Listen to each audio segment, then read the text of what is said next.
नमस्कार दोस्तों। आज के इस पावन अवसर पर हम आपके लिए लेकर आए हैं करवा चौथ व्रत की संपूर्ण और अद्भुत कथा। बहुत समय पहले की बात है। एक नगर में एक साहूकार रहता था जिसके 7 बेटे और एक बेटी थी जिसका नाम था करवा।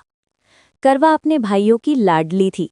भाई उस पर इतना प्यार करते थे कि जब तक वो भोजन नहीं करती थी कोई भी भोजन नहीं करता था।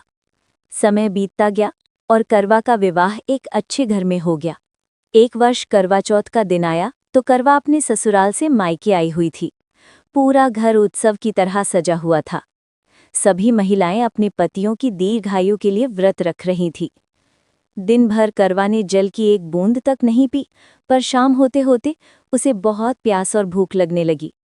जब भाइयों ने खाना खाने के लिए बैठना चाहा तो उन्होंने अपनी बहन से भी आग्रह किया, बहन तुम भी आ जाओ, साथ में खाना खाते हैं।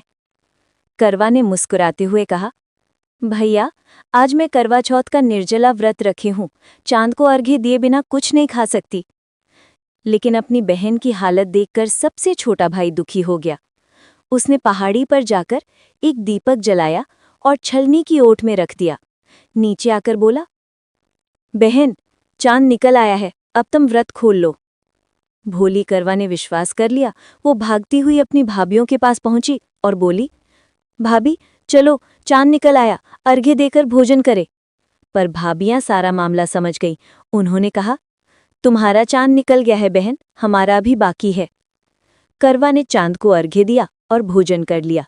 लेकिन जैसे ही उसने पहला कौर मुंह में रखा, उसके माथे का सिंदूर फीका पड़ गया और उसके मन में एक अजीब सी अशुभ भावना उठी।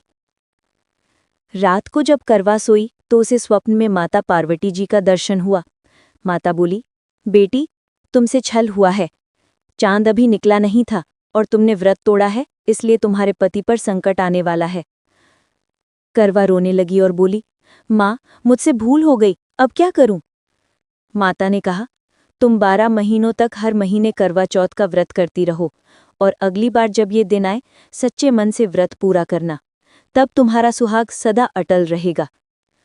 करवा ने माता के आदेश का पालन किया और ठीक अगले वर्ष जब करवा चौथ आया, वो सच्चे मन से व्रत करके अपने पति की रक्षा कर सकी।